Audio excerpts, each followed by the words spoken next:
O'Brien says prevention can also happen at home if families have conversations about the dangers of tobacco and vaping.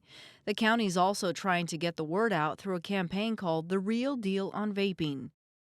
Talk to your kids about the real deal on vaping. It produced public service announcements geared toward teens and their parents. We are more than just a lifelong nicotine addiction. The state is taking similar steps with its own campaign called Facts Over Flavor. Other warnings come in the form of labels on tobacco and nicotine products, something mandated in the U.S. since the 1960s. The question is then, why do people smoke? Labels and messages have evolved over time. We explored their effectiveness with Bo Yang, an expert in health communications based at the University of Arizona. We do find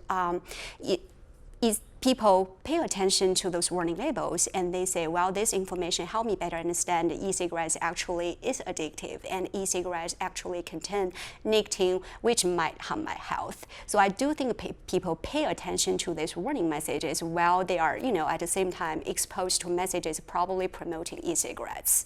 While health experts aren't certain of all risks e-cigarettes pose, organizations like the CDC have published materials suggesting they're less harmful than regular cigarettes, a similar sentiment seen in ads from e-cigarette manufacturers. For e-cigarettes, we know so little about it, and for smokers, and they are the population, they are the people who are more likely to buy e-cigarette products because most of them tend to think these products are going to be less harmful than cigarettes. What tends to strike a chord for the consumer? I mean, what sorts of imagery? Sometimes it's fearful, sometimes it's very emotional and frankly scary.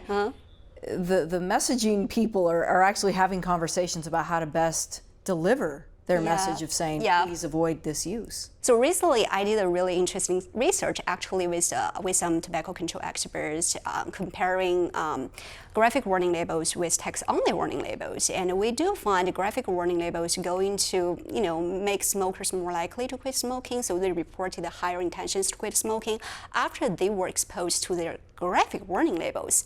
So the reason we found behind this, higher intention associated with graphic versus text-only warning labels is because graphic warning labels were able to arouse stronger negative emotions. Yang says labels are carefully selected based on how well researchers believe they'll resonate with consumers. Targeting teens and young adults is crucial because, according to the CDC, 98% of cigarette smokers first try smoking by the time they turn 26. One campaign Yang considers effective featured testimony from former smokers about how tobacco affected their lives for the worse.